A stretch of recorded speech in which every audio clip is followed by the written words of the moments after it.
Media देख रहे हैं। ग्राउंड से जुड़ी हर खबर आपके सामने लेकर के आते हैं। भाई करनाल लोकसभा से संजय भाटिया सांसद जी इसमें हमारे साथ मौजूद है। सबसे पहले तो स्वागत है। धन्यवाद जी। और भाई बड़े भी नंबर बड़े प्यार से हर सवाल का जवाब देते हैं संजय भाटिया। भाटिया साहब, आप कह रहे हैं कि अब की बात, क्योंकि ज़्यादातर जो उपचुनाव होते हैं वो सरकार की तरफ ही जाते हैं, लेकिन विपक्ष कांग्रेस की बात करें या इनेलो की बात करें, वो बार बार दावा कर रहे हैं कि 30 से 35 साल तक इनेलो का गढ़ रहा, वहीं पर कांग्रेस पार्टी के 3 बार लगातार जीत रहे हैं। फिर किस प्रकार से यहाँ पर बीजेपी जीत पाएगी? वैसे तो ये कह के वो हमारा काम आसान कर रहे हैं। जी जी। 30 से 35 तक तो वही इनेलो का गढ़ रहा है और 15 साल से कांग्रेस का गढ़ रहा है। ये कह के आसान करें हमारा काम तो पब्लिक उनसे पूछेगी भी 15 साल थारे और 30-35 तुम्हारे, हमारा करियर क्या है, वो पूछ के सही है हमारा इलेक्शन तो वो आसान कर देंगे। वैसे तो चलो उस बात को भी, लेकिन उनका फ़र्ज यही बनता है। वो आप विपक्ष के हमारे नेता हैं, दोनों काफ़ी सीनियर हैं, उनका तो ये दावा करना बनता ही अपने साथियों में उत्साह भरने के लिए। अगर वो पहले दिन ही हार मान लेंगे तो चुनाव क्या लड़ेंगे। लेकिन मैं समझता हूँ कि इस बार बड़ौदा की जनता ने मन बना लिया कि बस वो देख चुके हैं उनको। मैं ये नहीं कहता उनको बुरा मान रहे होंगे, उनको देख चुके हैं।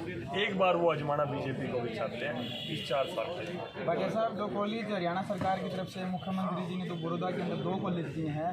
कांग्रेस पार्टी कह रही कि ये केवल ढकोसला एक चाल है। ऐसे ये कोई चाल नहीं है। ये तो बहुत पहले हो जाना चाहिए था। देखो इसके अंदर मैं उनकी नहीं, मैं अपनी भी मानता हूँ। अभी मुख्यमंत्री जी ने एक योजना बनाई है 15 किलोमीटर के अंदर आपको कोई भी कॉलेज 15 किलोमीटर के घेरे से बाहर ना हो। जिसको भी जाना 15 किलो, उस 2 घेरे के अंदर 11 कॉलेज हरियाणा के अंदर आए। और ये काम कोई 2, 4, 10 दिन का नहीं था, इसमें सर्वे था और वो सर्वे 2-4 महीने से था। और उस सर्वे के नाते 2 कॉलेज हमारे को मिले, हम सौभाग्यशाली हैं। ये कोइंसिडेंस है कि चुनाव भी हैं, यहाँ पर 2 कॉलेज हमारे को मिल गए। बड़ौदा का हक बड़ौदा को मिला, 2 कॉलेज उनका हक बनता था। बिल्कुल सर, बीजेपी और जेजेपी का गठबंधन है और कहीं ना कहीं विपक्ष बार बार ये बात कर रहा है कि जो बीजेपी सरकार है बैसाखियों के सहारे पर है। और कहीं ना कहीं आने वाले समय के अंदर हरियाणा की राजनीति के अंदर जो बड़ौदा उपचुनाव होने वाला है उसके अंदर कहीं ना कहीं हरियाणा की राजनीति के ऊपर परिवर्तन होने वाला है। नहीं, मैं समझता हूँ ये बैसाखियों का है या ये उन्होंने समर्थन देकर, क्योंकि भारतीय जनता पार्टी ने पिछले टेन्योर में काम किया। मुख्यमंत्री जी की अपनी छवि है, मनोहर लाल जी की ईमानदारी की छवि है। उसमें जेजेपी को लगा होगा कि भ्रष्ट कांग्रेस की बजाय हमें मनोहर लाल जी जैसे लीडर के साथ जाना चाहिए। उन्होंने हमारा को समर्थन दिया, सभी इंडिपेंडेंट्स ने हमारे को समर्थन दिया, हम उनका शुक्रिया अदा करते हैं। और कांग्रेस के लोग इसको बैसाखी कहें या कुछ और कहें, पिछली बार खुद हुड्डा साहब 40 सीटों के साथ ही कांग्रेस के यहाँ पर मुख्यमंत्री पूरे 5 साल बने रहे हैं।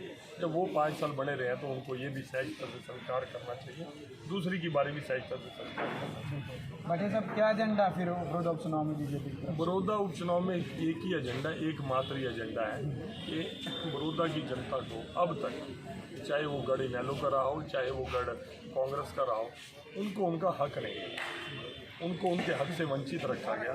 इस बार का जो बाई इलेक्शन, ये 4 साल का बीजेपी सरकार में साझा है, ये हक इस बार उनको मिलेगा और बड़ौदा में कमल का फूल खिलेगा। बिल्कुल सर, बलराज कुंडू का एक बयान आया था एक जो पंचायत के तौर पर, उन्होंने कहा था कि, और कहीं ना कहीं जो कैप्शन डले थे न्यूज़ पेपरों की हेडलाइन बनी थी कि बलराज कुंडू के बयान से बीजेपी डर गई है। उन्होंने कहा था कि यहाँ का जो प्रभारी है ये जाटों का गढ़ है और भाटिया प्रभारी है, उसका क्या रहेगा सर? अगर वो भारतीय जनता पार्टी के विपक्ष में थे और भारतीय जनता टाइम पर सर प्रभारी बदल, हाँ जी, नहीं, वो तो कुंडू जी का हम सम्मान करते हैं, कमाल की बात है। हमारे मुख्यमंत्री मनोहर लाल जी तो अपोजिशन के अच्छे विचार को भी करते हैं और ये तो उनका बड़ा अच्छा विचार था कि आप ये गलती कर रहे हो। हालांकि वो है हमारे विरोध में कुंडू साहब, लेकिन फायदा हमारा करा देते हैं। भाई कल ने मन मानने को हल्की वाले यू बात ठा देवे, तू पहले ठा दे, उन्होंने तो हमारे को पहले दुरुस्त कर दिया। मैं शुक्रिया करता हूँ कुंडू भाई, बलराज भाई, तेरा बहुत बहुत धन्यवाद, मैंने हमारे को ठीक कर दिया। लेकिन ये बड़ी छोटी नैरो माइंडेडनेस है। इस तरह की कास्ट बेस्ड पॉलिटिक्स करना, कास्ट का नारा देना, सोच देना, एक तो ये फ्रस्ट्रेशन दिखती है। मैं तो कुंडू भाई को, अब कभी मेरे से बातचीत होगी, मैं विश्वास दिलाता हूँ 10-15 मिनट आधा घंटा जब साथ बैठ जाएगा, काफ़ी हद तक उसका मन अच्छा हो जाएगा, समझ हो जाएगा। इस वक्त बहुत टेंशन में रह रहा है मेरा भाई, रहना नहीं चाहिए भाई। ये एक ही जाति है इस धरती पे, अगर मेरी आवाज़ उस मेरे भाई तक पहुँचे तो एक ही जाति परमात्मा ने बनाई, वो मानव जाति है। एक ही धर्म है, वो इंसानियत का धर्म है। मेरे भाई कुंडू भाई, इधर उधर मत जा और इस तरह की सोच मत लिया।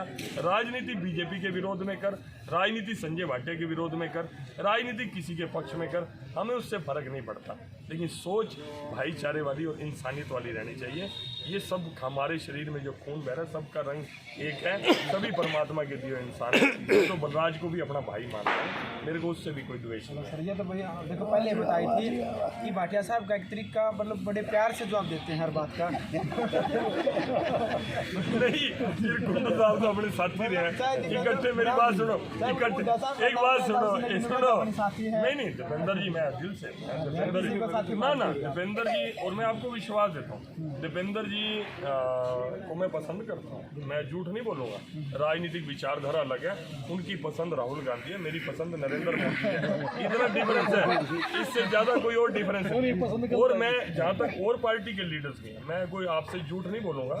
चौधरी अभय सिंह चौटाला जी के यहाँ पर मैंने 3 दिन पहले 4 दिन पहले सिरसा के अंदर रात को उनके साथ बैठ के डिनर किया है। हमें नगर परिषद सिरसा का चुनाव था, मैं उनसे समर्थन लेने के लिए उनके घर पे गया था। और मैं अगले 2, 4, 5 दिन में चौधरी ओम प्रकाश चौटाला जी को मैं बहुत पसंद करता हूँ। मैं चंडीगढ़ उनसे मिलने के लिए भी जा रहा हूँ। मैं देखो, पॉलिटिकल फील्ड अलग है, चुनाव का क्षेत्र अलग है। जिस दिन वोट होंगे वो अपने लिए मांगेंगे, मैं अपने संगठन के लिए मांगूंगा, वो अपनी विचारधारा के लिए समर्थन जुटाएंगे, मैं अपनी विचारधारा के लिए समर्थन जुटाऊंगा, वो अपने नेता के लिए समर्थन जुटाएंगे, मैं अपने नेता के लिए। लेकिन व्यक्तिगत रूप से हर व्यक्ति में बहुत गुण होते हैं, और मैं उन उन गुणों से कुछ ना कुछ सीखता हूँ, चाहे वो विपक्ष के भी हों, इसमें कोई बात नहीं। सर बहुत अच्छा।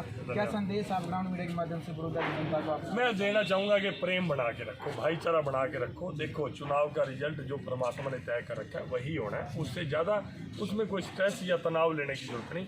अपनी अच्छी बात को लेकर लोगों के बीच में जाओ, अगर हमारी कोई कमी है उसको भी लेकर जाओ, और प्यार से चुनाव लड़ना चाहिए। लोग जिसको चाहेंगे, बड़ौदा को लगेगा उनका फ़ायदा, उनको हक किस को वोट देने से मिलेगा।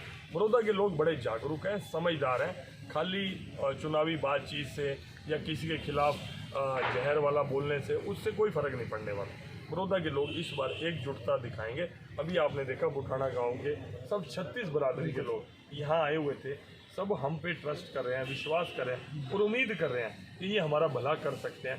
यही उम्मीद ही आप देखना चुनाव के अंदर वोट का कारण बनेगी। Thank you.